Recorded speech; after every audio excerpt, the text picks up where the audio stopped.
Hello viewers, welcome to watch Real Crime Incidents.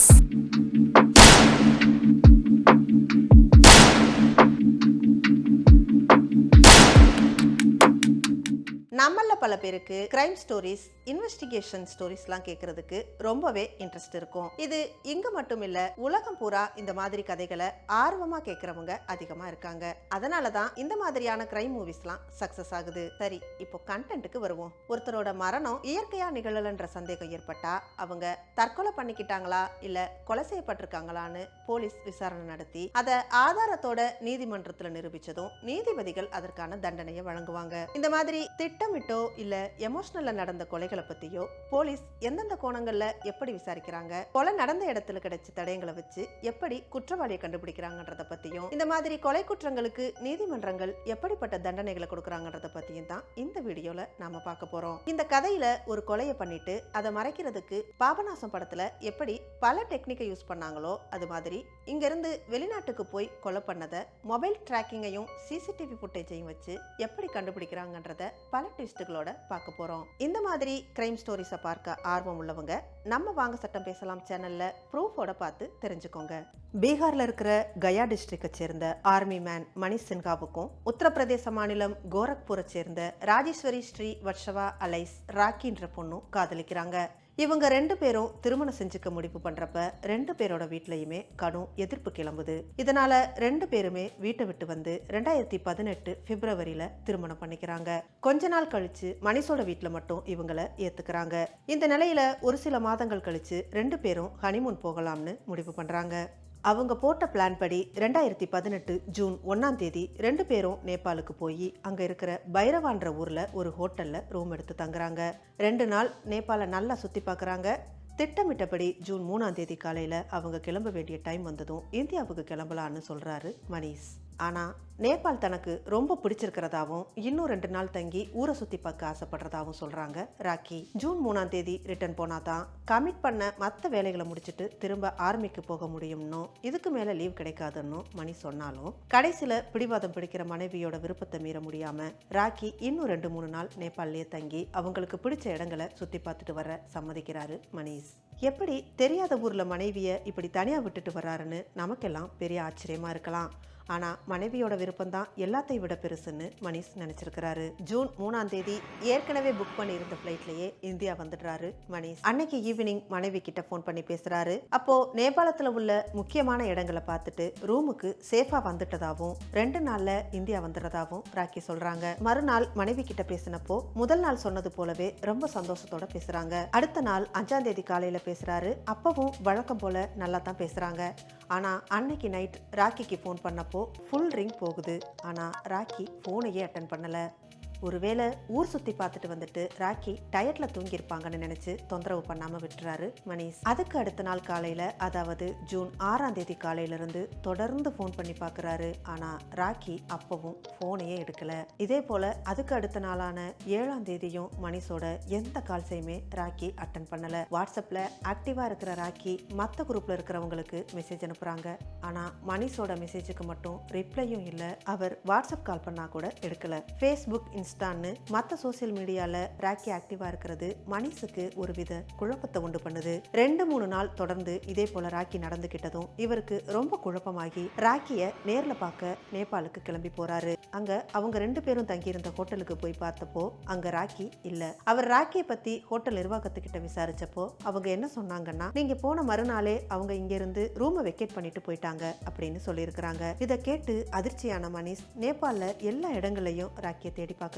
ஆனா எங்கேயுமே கண்டுபிடிக்க முடியல. என்ன பண்ணணும்னு தெரியாம இந்தியாவுக்கு திரும்பி வந்து ராக்கியோட வீட்டுக்கு போய் அவங்களோட சகோதரர் கிட்ட நடந்ததை சொல்லி ராக்கியை தேடுறதுக்கு உதவி கேட்கிறாரு. ஆனா அவங்க ஏற்கனவே ராக்கியை திருமணம் பண்ணதே ஏத்துக்காத நிலையில மணிஷ் இப்படி வந்து சொல்றத அவங்களால ஏத்துக்கவே முடியல.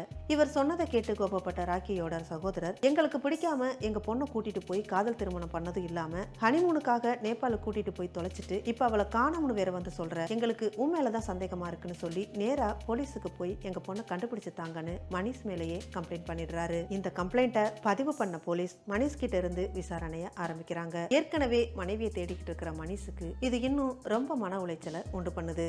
மணிஷ் கிட்ட போலீஸ் விசாரிச்சப்போ ஜூன் 1ஆம் தேதி 2 பேரும் நேபாளுக்கு கிளம்பி போனது, ராக்கி அங்கேயே இருக்கணும்னு அடம்பிடிச்சது, அதுக்கப்புறம் தன்னோட எந்த கால்ஸையும் அட்டன் பண்ணாதது, இப்போ வரைக்கும் போன் ஆன்ல தான் இருக்குதுன்றது வரையிலான எல்லா டீடைல்ஸையும் போலீஸ் கிட்ட சொல்றாரு.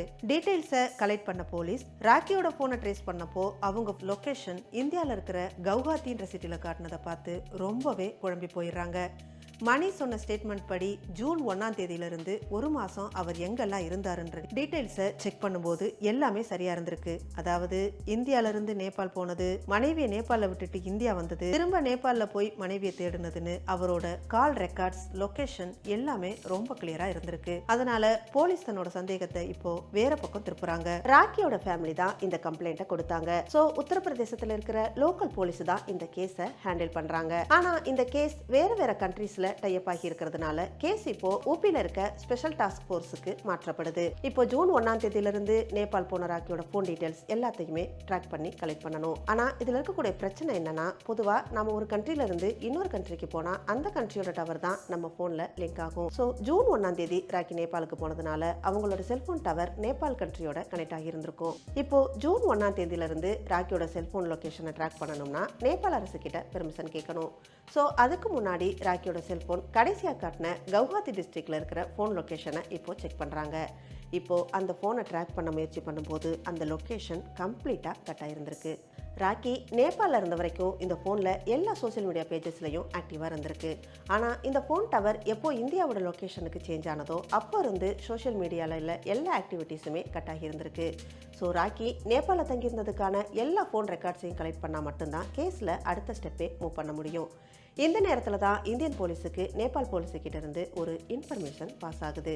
அது என்னன்னா, நேபாளில் ஒரு பொண்ணோட சடலத்தை கண்டுபிடிச்சிருக்கிறதாவும் அது அந்த நபரோட சடலமானு செக் பண்ண சொல்லி அந்த போட்டோஸை அனுப்பி வைக்கிறாங்க. போட்டோவை செக் பண்ணி அந்த சடலம் ராக்கியோடது தான் உறுதிப்படுத்தின இந்தியன் போலீஸ் உடனடியாக நேபாளுக்கு கிளம்பி போறாங்க. அங்க போய் விசாரிச்சப்பதான் தெரிய வருது, ஜூன் மாசம் 8ஆம் தேதி நேபாளில் இருக்கிற போக்ரான்ற ஊரோட மலைப்பகுதிக்கு அடியில் நேபாள் போலீஸ் ஒரு பொண்ணோட சடலத்தை கண்டுபிடிச்சிருக்கிறாங்க. அந்த சடலத்துக்கு பக்கத்துல அவங்கள பத்தின எந்த அடையாளமும் இல்லாததுனால அது யாருன்னு கண்டுபிடிக்க முடியாம போலீஸ் ரொம்பவே திணறி போயிடுறாங்க. ஆனா அது நேபாள சேர்ந்த பொண்ணு இல்லைன்றதையும் இந்தியாவை சேர்ந்தவங்களா இருக்கலாம்னு போலீஸ் நினைக்கிறாங்க. அந்த சடலத்துல தலையில இருந்து கால் வர நிறைய இடங்கள்ல காயம் ஏற்பட்டிருக்கு. அதிக அளவுல இன்டர்னல் ப்ளீடிங்கும் ஆகியிருந்திருக்கு. இதை முழுவதுமா போட்டோஸ் எடுத்துக்கிட்ட போலீஸ் அந்த உடலை போஸ்ட்மார்ட்டம் பண்றதுக்கு அனுப்பி வைக்கிறாங்க. அப்பதான் அந்த உடம்புக்குள்ள நிறைய ஆல்கஹால் மிக்ஸ் ஆகி இருக்குன்றத போலீஸ் கண்டுபிடிக்கிறாங்க. இந்த பொண்ணு அதிகமா குடிச்சிட்டு மலை உச்சியில இருந்து தவறி விழுந்து இறந்திருக்கலான்னு போலீஸ் ஊர்ஜிதப்படுத்தி இந்த கேஸை க்ளோஸ் பண்ணிடுறாங்க. ஆனா அந்த பொண்ணு யாருன்ற விவரத்தை அவங்களால கண்டுபிடிக்க முடியல. சோ கொஞ்ச நாள் வெயிட் பண்ணி பார்த்துட்டு அந்த சடலத்தை சில போட்டோஸ் எல்லாம் எடுத்து வச்சுட்டு அந்த உடல்ல இருந்து சில டிஎன்ஏ சாம்பிளையும் கலெக்ட் பண்ணிட்டு நேபாள் போலீஸ் அந்த பொண்ணோட உடலை அடக்கம் பண்ணிடுறாங்க.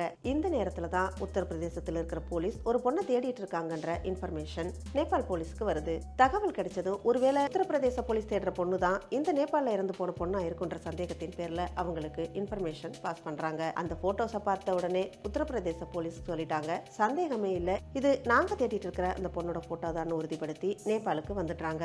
அதுக்கப்புறம் தான் அந்த பொண்ணோட போன் டீடைல்ஸ் எஸ்டிஎஃப் போலீஸுக்கு கிடைக்குது. இப்போ அந்த போலீஸ் ராக்கியோட செல்போன் டீடைல்ஸ் எல்லாத்தையும் செக் பண்ணும்போது மணிஷ் சின்ஹா சொன்ன மாதிரியே ஜூன் 1ஆம் தேதி நேபாளுக்கு வந்திருக்கிறாங்க. 3ஆம் தேதி இந்தியாவுக்கு அவர் மட்டும் போயிருக்கிறாரு. மணிஷ் 3ஆம் தேதி இந்தியாவுக்கு போனதுக்கு அப்புறம் 4ஆம் தேதி அந்த பைரவா ஹோட்டல்ல தான் அவங்களோட லொகேஷன் காட்டுது. 4ஆம் தேதி வரைக்குமே அந்த ஊர்ல தான் லொகேஷன் காட்டுது. அதுக்கப்புறம் 5ஆம் தேதி பைரவான்ற ஊர்ல இருந்து நேபாளில் இருக்கிற போக்ரான்ற இன்னொரு ஊருக்கு அவங்க போயிருக்கிறாங்க. 4ஆம் தேதியில இருந்து 5ஆம் தேதி வரைக்குமே ராக்கியோட செல்போன் லொகேஷன் போக்ரான்ற ஊர்ல தான் இருந்திருக்கு. அதுக்கப்புறம் இவங்க லொகேஷன் இந்தியாவுக்கு வந்திருக்குன்றத கண்டுபிடிக்கிறாங்க. ஸோ நேபாளில் இருக்கும்போது ராக்கி யார் யாருக்கெல்லாம் கால் பேசியிருக்காங்கன்ற ஃபுல் டீட்டெயிலை செக் பண்ணி பார்க்கும்போது தான் மணிஷ் நேபாளில் இருக்கும்போதே, அதாவது ஜூன் 2ஆம் தேதியே ராக்கியோட போன்ல இருந்து வேற ஒரு நபருக்கு அடிக்கடி கால் போயிருக்கு. அந்த நம்பரை பார்த்து சந்தேகப்பட்ட போலீஸ் அந்த நம்பர் இந்தியாவை சேர்ந்ததுன்றத கண்டுபிடிக்கிறாங்க. அந்த நம்பரை எடுத்து போலீஸ் ட்ராக் பண்ணி பார்க்கறாங்க. அப்போதான் எஸ்டிஎஃப் போலீஸுக்கு பயங்கர ஷாக் ஆகுது. அந்த போன் நம்பரை எடுத்து எடுத்து போலீஸ் ட்ராக் பண்ணி பார்க்கறாங்க. அப்போ அந்த நம்பர் ஜூன் மாசம் 4ஆம் தேதி நேபாளோட எல்லைக்குள்ள வந்திருக்குன்றதுக்கான தடயம் கிடைக்குது. 4ஆம் தேதி அந்த போன்ல நேபாள் லொகேஷன் கனெக்ட் ஆகி இருக்குது. அதே சமயம் 2ஆம் தேதி ராக்கி யார்கிட்ட பேசினாங்களோ அந்த நம்பர் 4ஆம் தேதி நேபாளுக்குள்ள வந்திருக்கிறதுன்னு போலீஸ் உறுதிப்படுத்துறாங்க. இப்போ அந்த செல்போன் நம்பர் யாரோட இதுன்னு கண்டுபிடிக்க முயற்சி பண்றாங்க. அந்த நம்பரை செக் பண்ண போலீஸுக்கு பயங்கர ஷாக். அந்த நம்பர் யாரோட இதுன்னு கண்டுபிடிக்கும் போதுதான் இந்த கேஸ்ல பெரிய ட்விஸ்டே நடந்திருக்குன்றது போலீஸுக்கு தெரிய வருது.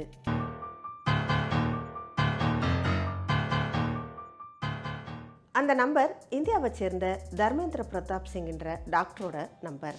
அந்த டாக்டர் கோரக்பூர்ல ஒரு ஹாஸ்பிட்டலை வச்சு நடத்திட்டு இருக்கிறாரு. அந்த ஏரியால நல்ல கைராசியான டாக்டர்னு பேர் வாங்கின ஒரு பிரபலமான டாக்டர். சோ இப்ப போலீஸுக்கு பல கேள்விகள் எழுது. இந்த ராக்கிக்கும் அந்த டாக்டருக்கும் என்ன சம்பந்தம்? அவங்க ஏன் நேபாள்ல வந்து அந்த டாக்டருக்கு 2ஆம் தேதி கால் பண்ணாங்க? டாக்டர் எதுக்காக 4ஆம் தேதி இங்க வந்தாரு? இப்போ ஏன் ராக்கி உயிரோட இல்ல? அப்படின்ற பல கேள்விகளுக்கு விடை தேட முயற்சி பண்றாங்க. இது தொடர்பா இன்வெஸ்டிகேஷனை ஸ்டார்ட் பண்ண போலீஸ் டாக்டர் எந்த பகுதி வழியா நேபாளுக்குள்ள வந்தாருன்றதை கண்டுபிடிக்க முதல்ல அந்த தேதியில பிளைட்ல வந்த பேசஞ்சர் லிஸ்ட்டை எடுத்து செக் பண்றாங்க. ஆனா டாக்டர் பிளைட்ல வந்ததுக்கான எந்த டீடைல்ஸும் கிடைக்கல. ஒருவேளை தரைமார்க்கமா வந்திருக்கலாம்னு ட்ரெயின் பேசஞ்சர் லிஸ்ட்டையும் செக் பண்றாங்க. ஆனா அதுலயும் அவர் பேர் இல்ல. அடுத்ததா நேபாளோட எல்லை பகுதியில 4ஆம் தேதி யார் யார் வந்தாங்கன்ற ஃபுல் டீடைலையும் கலெக்ட் பண்ணும்போது இந்த டாக்டர் தர்மேந்திரா தன்னோட கார்ல வந்திருக்காருன்னு அதற்கான பெர்மிட் கொடுக்கப்பட்டிருக்குன்ற டீடைலும் போலீஸுக்கு கிடைக்குது. பொதுவா ஒரு நாட்டுல இருந்து இன்னொரு நாட்டோட எல்லைக்குள்ள சாலை வழியா ஒரு கார்ல நுழையும் போது அந்த காரை யார் ஓட்டிட்டு வராங்களோ அந்த டிரைவரோட ஐடி கார்டும் அவரோட லைசன்ஸ் எல்லாத்தையுமே கொடுத்தா மட்டும்தான் அந்த கார் எல்லைக்குள்ள போகிறதுக்கான பெர்மிட் கிடைக்கும். அப்படி செக் பண்ணி பார்க்கும்போது டாக்டர் தர்மேந்திராவோட கார் டிரைவர் பிரமோத் குமார் சிங் என்ற நபர் தான் இந்த காரை ஓட்டிட்டு வந்திருக்காருன்னு போலீஸ் கண்டுபிடிக்கிறாங்க. இந்த பெர்மிட் வாங்கும் போது டிரைவிங் லைசன்ஸை அவர் தான் அத்தாரிட்டி ஆபீசர் கிட்ட கொடுத்திருக்கிறாரு. சோ இதை வச்சு டாக்டர் மட்டும் தனியா வரல, அவர் கூட அவரோட டிரைவரும் வந்திருக்காருன்றது கன்ஃபார்ம் ஆகுது. தொடர்ந்து இதை பத்தின ஃபுல் டீடைல்ஸையும் கலெக்ட் பண்ணும்போது தான் தெரியுது இவங்க 2 பேரை தவிர தீபக்ன்ற இன்னொரு நபரும் அந்த காருக்குள்ள நேபாளுக்கு வந்திருக்காருன்றத போலீஸ் உறுதிப்படுத்துறாங்க. டாக்டர் கூட வந்திருக்கிற இந்த தேஷ் தீபக் நிசாத் யாருன்னா டாக்டர் தர்மேந்திராவோட ஹாஸ்பிட்டல்ல வேலை பார்க்குற ஒரு நபர். ஸோ இந்த 3 பேரும் தான் ஒரே கார்ல நேபாளுக்கு வந்திருக்காங்கன்னு கண்டுபிடிச்சு அதை உறுதிப்படுத்துறதுக்காக இந்த 3 பேரோட செல்போன் டவர் சிக்னலையும் செக் பண்ணும்போது ஜூன் 4ஆம் தேதியிலிருந்து 7ஆம் தேதி வரைக்கும் இவங்க 3 பேரும் ஒன்னா தான் டிராவல் பண்ணியிருக்காங்கன்ற டீட்டெயிலும் தடயமா கிடைக்குது. நேபாளுக்கு வந்ததும் அந்த டாக்டர் அவரோட இந்தியன் நம்பரை யூஸ் பண்ணாம நேபாளில் அவர் பேர்ல ஒரு புது நம்பரை வாங்கியிருந்திருக்கிறாரு. அந்த நம்பரை வச்சு தான் இவர் ராக்கி கூட பேசியிருந்திருக்கிறாரு. இவர் நேபாளில் வாங்கின அந்த நம்பரை வச்சு லொகேஷனையும் கால் ஹிஸ்டரியையும் செக் பண்ணும்போது 4ஆம் தேதி பைரவான்ற ஊர்ல ராக்கியை மீட் பண்ணது தெரிய வருது. அந்த நேரத்துல 2 பேரும் ஒன்னா டிராவல் பண்ணி நேபாளில் இருக்கிற போக்ரான்ற ஊர்ல ஒரு ஹோட்டல்ல ஒன்னா செக் இன் பண்றாங்க. இந்த லொகேஷன் எல்லாமே ஒன்னா டிராவல் பண்ணிட்டு இருக்கிறதுனால இந்த 4 நாளா ராக்கி கூட டாக்டர் தான் இருந்திருக்காருன்றது உறுதியாகுது. இந்த டாக்டர் எதுக்காக ராக்கியை பார்க்க நேபாள் வரைக்கும் வரணும், இவங்க 2 பேருக்குள்ள என்ன தொடர்புன்ற ஃபுல் டீடைலையும் போலீஸ் கலெக்ட் பண்ணி ஒன் பை ஒன்னா செக் பண்ணி பார்க்கும்போது நாடு விட்டு நாடு வந்து கொலை பண்ற அளவுக்கு ஒரு டாக்டருக்கு என்ன நடந்துச்சுன்றது போலீஸ் டிபார்ட்மெண்ட்டையே ரொம்ப அதிர்ச்சிக்குள்ளாக்குச்சு. அதாவது 2006லயே ராக்கிக்கு டாக்டர் தெரிஞ்சிருந்திருக்கு. கல்யாணத்துக்கு முன்னாடியே டாக்டருக்கும் ராக்கிக்கும் என்ன தொடர்புன்றத ராக்கியோட பிளாஷ்பேக்கை பார்த்து தெரிஞ்சுக்கலாம். அதாவது டாக்டர் தர்மேந்திர பிரதாப் சிங் உத்தரப்பிரதேச மாநிலம் கோரக்பூர்ல ஒரு ஹாஸ்பிட்டலை நடத்திட்டு வராரு. அதே ஊர்ல தான் 2006ல் ராக்கி தன்னோட ஃபேமிலியோட இருந்தாங்க. இந்த நிலையில தான் ஒரு நாள் ராக்கியோட அப்பாவுக்கு உடம்பு சரியில்லாம போக டாக்டர் தர்மேந்திரா கிட்ட ட்ரீட்மெண்ட்டுக்காக கூட்டிட்டு போறாங்க. இந்த டாக்டர் சீரியஸா இருந்த அவங்க அப்பாவோட உயிரை காப்பாத்தினதுனால டாக்டருக்கும் ராக்கிக்கும் இடையில பழக்கம் உருவாகுது. இந்த பழக்கம் நாளடைவுல காதலா மாறுது. சில நாட்கள் தொடர்ந்த இந்த பழக்கத்தால 2 பேருக்கும் பிசிக்கல் டச் ஏற்பட்டுடுது. ராக்கி ரொம்ப சின்சியரா அவரை விரும்பினதுனால அவரை கல்யாணம் பண்ணிக்கிற முடிவுக்கு வர்றாங்க. இந்த நேரத்துல தான் ராக்கிக்கு ஒரு அதிர்ச்சியான விஷயம் தெரிய வருது. அதாவது இந்த டாக்டருக்கு ஏற்கனவே திருமணமாகி 2 குழந்தைங்க இருக்கிற விஷயத்தை கேள்விப்பட்ட ராக்கி டாக்டர் திருமணமானதை மறைச்சு தன்னோட பழகி தன்னை ஏமாத்திட்டாருன்னு ரொம்பவே கோபப்படுறாங்க.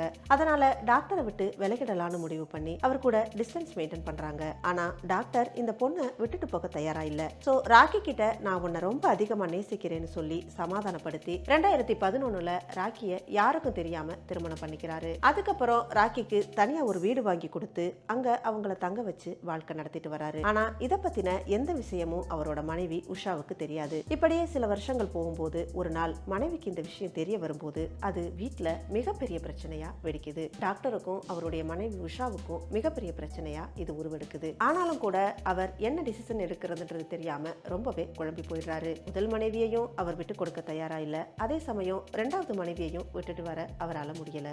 இந்த நிலையில தான் அவரோட இரண்டாவது மனைவி ராக்கி கர்ப்பமா இருக்காங்கன்றது டாக்டருக்கு தெரிய வருது. இந்த நேரத்துல தான் ரெண்டு குடும்பமே தனக்கு வேணும்னு டாக்டர் முடிவு பண்றாரு. இரண்டாவது மனைவி மூலமா பிறக்க போற குழந்தை தனக்கு வேணும்னு ஆசைப்படுறாரு. அதனால ராக்கிக்கு தேவையான எல்லாத்தையும் ரெடி பண்ணி கொடுக்கறாரு. ஆனா எதிர்பாராத விதமா ராக்கியோட குழந்தை இறந்து பிறந்துருது. இந்த நிலையில டாக்டர் ரொம்பவே டிஸ்டர்ப் ஆயிடுறாரு. இந்த டைம் பார்த்து தான் டாக்டரோட முதல் மனைவி தான் இருக்கும் போதே டாக்டர் தன்னை ஏமாத்தி இன்னொரு கல்யாணம் பண்ணிக்கிட்டாருன்னு போலீஸ்ல கம்ப்ளைண்ட் கொடுக்கறாங்க. அதனால ரொம்பவே மன உடைஞ்சு போன டாக்டர் ராக்கியை விட்டு விலக ஆரம்பிக்கிறாரு. இதனால பயங்கர கோபமான ராக்கி என்கிட்ட இருந்து விலகி போனா நான் உங்களுக்கு ரொம்பவே பிரச்சனை கொடுப்பேன்னு மிரட்டுறாங்க. இதனால டாக்டர் வேற வழி இல்லாம ராக்கிக்கு தேவையானதெல்லாம் ஏற்பாடு பண்ணி கொடுத்து மாசம் மாசம் அவங்களுக்கு நிறைய பணம் கொடுக்கறாரு. ஆனா முதல் மனைவி கூட தான் அவர் வாழ்ந்துட்டு இருக்கிறாரு. இந்த நேரத்துல தான் ராக்கி மணிஷ் என்ற நபரை சந்திச்சு அவர் கூட பழக ஆரம்பிக்கிறாங்க. நாளடைவில் அது காதலா மாறி அவங்க ரெண்டு பேரும் 2018 திருமணம் செஞ்சுக்கிறாங்க. ஆனா மணிஷுக்கு ராக்கியை பத்தின எந்த விஷயமும் தெரியலன்னு தான் சொல்லப்படுது. ராக்கி மணிஷை கல்யாணம் பண்ணிட்டு பீகாருக்கு ஷிஃப்ட் ஆகி போனதும் இந்த டாக்டருக்கு ரொம்பவே நிம்மதியாயிடுது. இனிமே ராக்கி தனக்கு எந்த தொல்லையும் கொடுக்க மாட்டாங்கன்னு நம்பிக்கிட்டு இருக்கும் போதுதான் இந்த ராக்கி அவங்களோட வேலையை காட்ட ஆரம்பிக்கிறாங்க. அதாவது ராக்கி மணிஷ் கூட போய் சேர்ந்து வாழ்ற அதே நேரத்துல டாக்டருக்கும் அதிக அளவுல டார்ச்சர் கொடுக்க ஆரம்பிக்கிறாங்க. அளவுக்கு அதிகமான பணத்தை கொடுக்க சொல்லி ரொம்பவே தொந்தரவு பண்றாங்க. அது மட்டும் இல்லாம கோடிக்கணக்கான மதிப்புள்ள அந்த வீட்டை தன்னோட பேருக்கு மாத்தி தர சொல்லியும் அப்படி எழுதி கொடுக்கலனா ரெண்டு பேரும் எடுத்துக்கிட்ட போட்டோஸ் எல்லாத்தையுமே சோசியல் மீடியால பப்ளிஷ் பண்ணி உன்னோட நேமையே ஸ்பாயில் பண்ணிடுவேன்னு மிரட்டுறாங்க. இதை கேட்டு ஷாக் ஆகி பயந்து போற டாக்டர் ஒவ்வொரு மாசமும் பெரிய தொகையை ராக்கிக்கு கொடுத்துக்கிட்டு இருக்கிறாரு. இப்படி தொடர்ந்து டாக்டரை பிளாக்மெயில் பண்ணி பணம் வாங்கும்போது ஒரு ஸ்டேஜ்ல டாக்டருக்கு பயங்கர கோபம் வந்துருது. அதாவது கோடிக்கணக்கான மதிப்புள்ள அந்த வீட்டை எழுதி கொடுக்க சொல்லி கேட்கிற ராக்கிய கோபத்துல ஏதாவது பண்ணணுன்ற முடிவுக்கு வந்துடுறாரு டாக்டர். ராக்கியை கொல்றதுக்காக நிறைய பிளான் போட்டிருக்கிறாரு. ஆனா எதுவுமே சரியான முறையில நடக்கல. இந்த சூழல்ல தான் ஜூன் 2 பணம் கேட்கறதுக்காக ராக்கி நேபாள்ல இருந்து டாக்டருக்கு கால் பண்ணியிருக்கிறாங்க. அப்போ டாக்டர் கேட்டதுக்கு தான் கணவர் கூட ஹனிமூனுக்கு வந்திருக்கிறதா சொல்றாங்க. அப்போதான் டாக்டருக்கு ஒரு ஐடியா கிடைக்குது. இந்தியாவில் வச்சு கொலை பண்ணா பிரச்சனையில போய் முடிஞ்சிடும், நாடு விட்டு நாடு தாண்டி அங்க போய் கொலை பண்ணிட்டா யாருக்கும் வெளியில தெரிய வராது அப்படின்னு பிளான் பண்ணி ராக்கி கிட்ட மணிஷை இந்தியாவுக்கு அனுப்பு, நான் அங்க வந்து 2-3 நாள் தங்கிட்டு உனக்கு நிறைய பணம் செட்டில் பண்றேன்னு சொல்லி டாக்டர் ராக்கி கிட்ட சொல்றாரு. ஸோ 2 ராக்கி கால் பண்ணதும் அவர் 4 கிளம்பி நேபாள் வராரு. இதுக்கு இடையில தான் மணிஷை சமாதானப்படுத்தி இந்தியாவுக்கு அனுப்பிடுறாங்க ராக்கி. டாக்டர் சந்திக்கிறதுக்காக ராக்கி தனியா வெயிட் பண்ணிட்டு இருக்கிறாங்க. இதை பத்தின எல்லா டீடைல்ஸையும் போலீஸ் கலெக்ட் பண்றாங்க. ஆனா இவர் நேபாளுக்கு வந்ததுக்கு அப்புறம் என்ன நடந்ததுன்றத போலீஸ் கண்டுபிடிக்கிறதுக்கு ரொம்ப சிரமப்படுறாங்க. முதல்ல டாக்டரோட டிரைவர் அரெஸ்ட் பண்றாங்க. அதுக்கப்புறம் டாக்டரோட ஹாஸ்பிட்டல்ல ஒர்க் பண்ற நபரையும் அரெஸ்ட் பண்றாங்க. 2 பேரையும் அரெஸ்ட் பண்ணி கேட்கும்போது அவங்க எல்லா டீடைல்ஸையும் போலீஸ் கிட்ட சொல்றாங்க. அந்த ஸ்டேட்மெண்ட்டை வச்சுதான் டாக்டரையும் அரெஸ்ட் பண்ணி விசாரணை பண்ணும்போது தான் ராக்கிக்கு என்ன நடந்ததுன்றத பத்தின ஃபுல் டீடைலும் தெரிய வருது. டாக்டரும் அவங்க கூட வந்த 2 பேரும் சேர்ந்து பைரவாக்கு போறாங்க.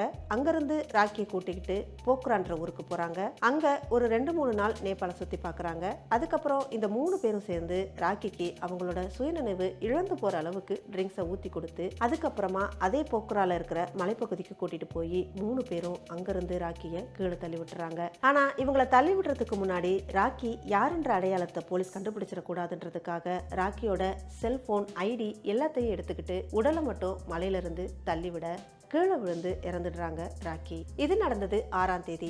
ஆனா 8ஆம் தேதி தான் அவங்களோட உடலை போலீஸ் கண்டுபிடிச்சு பிரேத பரிசோதனை பண்ணி உடலை அங்கேயே அடக்கம் பண்ணிடுறாங்க. இதுக்கிடையில போலீஸை கன்ஃபியூஸ் பண்றதுக்காக ராக்கியோட செல்போனை அந்த டாக்டர் தனக்கு தெரிஞ்ச ஒரு நபர் மூலமா இந்தியால இருக்கிற கவுஹாத்திக்கு அனுப்பி வச்சு அந்த போனை சில நாள் யூஸ் பண்ணிட்டு ஆஃப் பண்ண சொல்லிடுறாரு. அதுக்கப்புறம் இந்த 3 பேரும் 6ஆம் தேதி இந்தியாவுக்கு வந்துடுறாங்க. ஸோ இந்த டாக்டர் அந்த டிரைவரையும் வேலை பார்க்குற நபரையும் என்ன சொல்லி கூட்டிட்டு வந்திருக்காருன்னா, ரொம்ப நாளா ராக்கி தனக்கு தொல்லை கொடுக்கறதா பைசாவும் நேபாள வச்சு அவளை கொலை பண்றதுக்கு நீங்க உதவி செஞ்சா 5000 ரூபாய் இன்கிரிமெண்ட் போட்டு சம்பளத்துல அதிகமாக்கி தரேன்னு சொல்லி கூட்டிட்டு போயிருக்கிறாரு. சம்பள உயர்வுக்கு ஆசைப்பட்டு அவங்க 2 பேரும் டாக்டர் சொன்ன விஷயத்துக்கு ஒத்துக்கிட்டு போயிருக்கிறாங்க. ஒரு 5000 ரூபாய்க்காக ஆசைப்பட்டு இப்ப லைஃப் லாங் ஜெயில இருக்க வேண்டிய நிலைமைக்கு தள்ளப்பட்டிருக்கிறாங்க. ராக்கிய கொலை பண்ணதா சொல்லப்படுற இந்த இன்சிடென்ட்ல டாக்டர் தர்மேந்திராவையும் அது குழந்தையா இருந்த அவரோட டிரைவரையும் மருத்துவமனையில வேலை பார்த்த தீபக் என்ற நபரையும் போலீஸ் கைது பண்ணி விசாரணை நடத்திட்டு இருக்காங்க. இந்த வழக்குல ஒரு அக்யூஸ்டே விக்டிமா இல்ல விக்டிமே அக்யூஸ்டான்னு எப்படி சொல்றதுன்னு தெரியல. அப்படி ஒரு வினோதமான கேஸ் இது. ராக்கி டாக்டரை உண்மையிலே நேசிச்சிருந்திருக்கிறாங்க. ஆனா டாக்டர் தான் தனக்கு கல்யாணம் ஆனதை மறைச்சு ராக்கிய ஏமாத்தி இருக்கிறாரு. இருந்தாலும் நடந்ததை ஏத்துக்கிட்டு தனக்கு கிடைச்ச இன்னொரு வாழ்க்கையாவது ராக்கி முழுமையா வாழ்ந்திருந்திருக்கலாம். வாழ்க்கையில எல்லாருக்குமே 2வது வாய்ப்பு அவ்வளவு ஈஸியா கிடைச்சிருது இல்ல. கிடைச்ச இன்னொரு வாழ்க்கையும் ராக்கி பேராசப்பட்டு தவறா பயன்படுத்தி அவங்களோட மரணத்துக்கு அவங்களே காரணமாகிட்டாங்க. தீதும் நன்றும் பிறத்தரவாரான்னு கணியன் பூங்குன்றனார் புறநானூற்று பாடல்ல அப்பவே சொல்லியிருக்கிறாரு. அதாவது நாம செய்யற நன்மையும் தீமையும் மத்தவங்களால நமக்கு உருவாகிறது இல்ல, நமக்கு நாமே உருவாக்குறது தான். கடவுள் கொடுத்த 2வது வாய்ப்பு ராக்கி முறையா பயன்படுத்தி இருந்தா அவங்களோட லைஃப் அவரோட கணவர் மணி சின்ஹாவோட லைஃபும் சேவ் ஆகி இருந்திருக்கும். ஆனா இப்போ ராக்கி தன்னோட தவறான நடவடிக்கைகளால தன் முடிவை தானே தேடிக்கிட்டாங்க. இந்த ரியல் கிரைம் இன்சிடென்ட்ஸ் பத்தின உங்களுடைய கருத்துக்களை கமெண்ட்ஸ்ல தெரியப்படுத்துங்க. நன்றி, வணக்கம்.